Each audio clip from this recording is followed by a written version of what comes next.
쓸 시간 없이 돈 벌어라. 처음엔 단순한 자극적인 문장처럼 들렸다. 그러나 그 말 한마디가 세 사람의 인생을 송두리째 뒤흔들 줄 누가 알았을까. 김용빈, 손비나, 그리고 철록담. 이 세 사람은 각자 전혀 다른 배경과 길을 걸어왔지만 어느 순간 삶의 갈림길에서 이 문장을 만나 완전히 새로운 방향으로 발걸음을 옮기게 되었다. 화려한 무대 위, 수천의 환호 속에 서 있는 그들이지만 그들이 겪은 진짜 이야기는 사람들의 시선이 닿지 않는 곳에서 조용히 그리고 뜨겁게 진행되고 있었다. 무명 시절, 김용빈은 하루하루가 고비였다. 전국을 떠돌며 행사 무대를 뛰고 방송국 대기실에서 컵라면으로 허기를 달래던 그 시절, 수중에 남은 돈이 몇천 원뿐이던 어느 날, 그는 우연히 한 인터넷 영상에서 이 말을 들었다. 쓸 시간 없이 돈 벌어라. 처음엔 비웃음이 났다. 내가 벌 수 있는 돈이 얼마나 된다고, 시간이 얼마나 소중하다고. 하지만 그 문장이 마음속에 박혀 떠나지 않았다. 그는 다음 날부터 자신의 모든 루틴을 바꾸기 시작했다. 아침 6시 기상, 하루에 14시간 이상 연습. 방송국 섭외는 직접 전화를 돌리며 부탁을 했고 제작진에게는 메모지에 감사의 인사를 써건넸다. 그렇게 1년, 2년이 흘러 김용빈이라는 이름은 드디어 수많은 관객의 입에 오르내리기 시작했다. 손비나는 더 복잡한 감정 속에 그 문장을 받아들였다.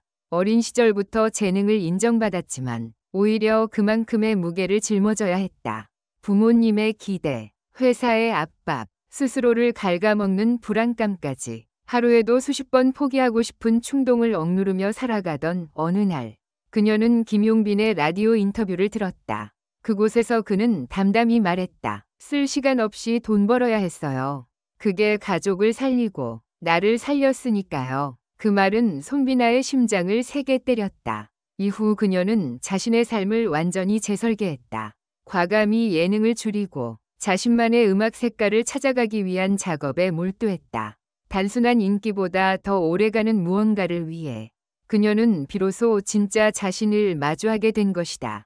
그리고 마지막으로 철록담, 한때는 괴물 신인이라 불리며 가요계를 휩쓸었지만 어느 순간 자취를 감췄던 그는 다시 돌아오기까지 무려 6년이라는 시간이 걸렸다. 복귀 무대에서 그는 팬들에게 진심 어린 눈물로 고백했다. 그 문장이요. 그게 저를 다시 움직이게 만들었어요. 쓸 시간 없이 돈 벌어라는 말. 그 안에 담긴 절박함을 이해하게 됐거든요. 철록담은 그 6년 동안 치열하게 자신과 싸우며 무대를 향한 열정과 인생의 가치를 되새겼다. 이처럼 단 한 줄의 문장이 세 사람의 마음을 관통하고 삶을 완전히 바꿔놓은 이 기적 같은 이야기. 팬들은 이제 단순히 그들의 노래를 듣는 것이 아니라 그들의 인생을 함께 느끼고 응원하게 된다. 왜 그들은 이토록 치열했을까? 무엇이 그들을 변화시켰을까? 그리고 지금 그들이 다시 말하는 진짜 성공의 의미는 무엇일까? 지금부터 펼쳐질 이 놀랍고도 뜨거운 이야기의 중심에는 단순한 성공기가 아닌 세 사람의 고통과 치유, 희망과 도전이 고스란히 담겨 있다. 잊지 말자. 당신이 지금 마주할 이야기는 단순한 연예인의 에피소드가 아니라 한 사람의 인생 그 자체라는 것을. 쓸 시간 없이 돈 벌어라. 절망 속에서 건져 올린 희망의 외침. 처음 김용빈이 그 말을 들었을 때 그는 자신의 삶을 돌아볼 틈도 없이 숨가쁘게 살아가고 있었다. 신인 시절 TV 출연은 고사하고 지역 행사 한 번 섭외받기도 어려웠던 그 시기. 그는 누구보다도 열심히 노래하고 있었지만 결과는 따라주지 않았다. 하루 일당이 10만 원도 채 되지 않는 지방 무대를 전전하며 그에게 성공은 너무도 먼 이야기였다. 그러던 중 어느 날 대기실에서 눈을 반쯤 감은 채 이어폰을 끼고 듣던 유튜브에서 그 문장을 들었다. 쓸 시간 없이 돈 벌어라. 젊다는 건 무기지만 시간은 다시 돌아오지 않는다. 그 말은 그의 머리를 망치로 내리치는 듯한 충격을 줬다. 그동안 언젠가 잘 되겠지라는 막연한 희망에만 기대어 살았던 그 자신이 부끄러웠다. 그는 그날 이후 자신이 쓸데없이 소비하던 모든 시간을 기록하기 시작했다.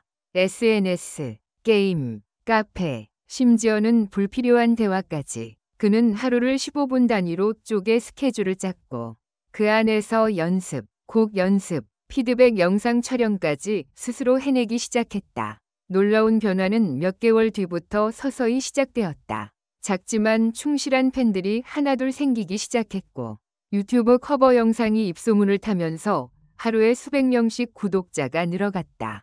어느새 그는 지역 방송의 단골 초대 손님이 되었고 어느 방송국에서는 본방 사수급으로 편성을 잡아주기 시작했다. 그 모든 출발점은 단 한 문장. 쓸 시간 없이 돈 벌어라 였다.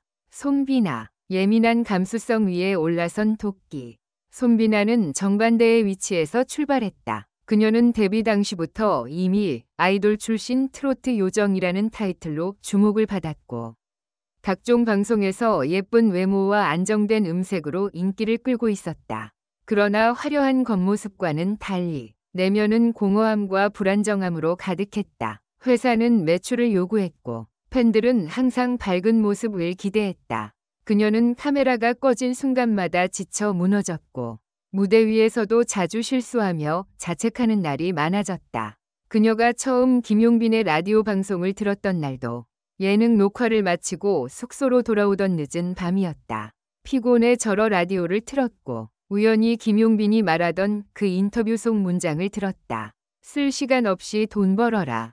그 시간이 쌓이면 당신의 진짜 이름이 남을 것이다. 순간 그녀는 울컥 눈물을 쏟아냈다. 지금껏 자신이 얼마나 많은 시간을 불안과 핑계로 흘려보냈는지 깨달았던 것이다. 그녀는 그날 이후 방송 출연 횟수를 줄이고 음악 연습과 자작곡 작업에 매달렸다. 무려 5개월간 방송에 모습을 드러내지 않아 은퇴설까지 돌았지만 그녀는 꿋꿋이 작업을 이어갔다. 그리고 마침내 발표한 자작곡 겨울이 지나면 음원 차트 상위권에 오르며 손비나의 부활이라는 평가를 받았다. 그녀는 말했다. 쓸 시간 없이 살다 보니 진짜 나를 다시 찾을 수 있었어요. 철록담, 소리 없는 재기위 기적. 철록담은 세 사람 중 가장 극적인 반전의 주인공이다. 그는 데뷔 초 한 방송 오디션 프로그램에서 압도적인 실력으로 우승하며 괴물 신인이라는 타이틀을 얻었고 소속사와의 대형 계약으로 화제를 모았다. 그러나 화제성은 오래가지 않았다. 스캔들과 악성 루머 그리고 연이은 음악적 실패는 그의 이미지를 빠르게 갉아먹었다. 한때 팬들이 수만 명이던 그는 몇 달 사이에 SNS에서 가짜다. 음악이 장사수단이라는 비난을 쏟아내며 외면당했다. 모든 게 무너졌다고 느끼던 시점. 그는 지인으로부터 받은 책자 속 짧은 구절 하나에 다시 눈을 떴다. 쓸 시간 없이 돈을 벌라는 건 그만큼 절실해지라는 말이다. 그 말은 다시 일어설 동력을 줬고 그는 세상과 단절한 채 6년이라는 시간을 스스로의 수련에 바쳤다. 그동안 그는 노래 연습은 물론 심리치료와 명상, 봉사활동까지 병행하며 내면의 상처를 치유해 나갔다. 그리고 복귀 무대. 한 트로트 경연 프로그램에서 조용히 무대에 선 그는 마이크 앞에서 이렇게 말했다. 오늘 이 노래는 저 자신에게 부르는 노래입니다. 그의 절절한 창법은 방송국 작가와 시청자들의 눈물샘을 자극했고 6년 만에 방송에서 1위를 차지하며 재기의 아이콘으로 떠올랐다. 철록담은 담담히 말했다. 절망 속에서 쓸 시간이 없다는 말이 얼마나 절박한지 이제는 압니다. 팬들의 반응, 그리고 삶을 돌아보게 만든 한 문장. 김용빈, 손비나, 철록담, 세 사람이 각자의 인생에서 마주한 단 한 문장. 그것은 단순한 조언이 아니라 삶을 바꾸는 도화선이었다. 팬들은 그들의 진심 어린 고백에 감동했고 SNS에는 나도 지금 이 시간 의미 있게 살아야겠다. 그 문장이 내게도 새겨졌다. 는 댓글들이 쏟아졌다. 또한 각자의 유튜브 채널과 방송 출연에서도 그들은 그 문장에 대한 사연을 공유하며 젊은이들에게 진심을 전하고 있다. 많은 시청자들은 이제 단순히 음악을 소비하는 것이 아니라 사람을 응원하고 이야기를 기억하게 되었다. 무엇이 그들을 변화시켰을까? 돈 때문도 명예 때문도 아니다. 바로 절박함과 시간에 대한 진정한 깨달음이었다.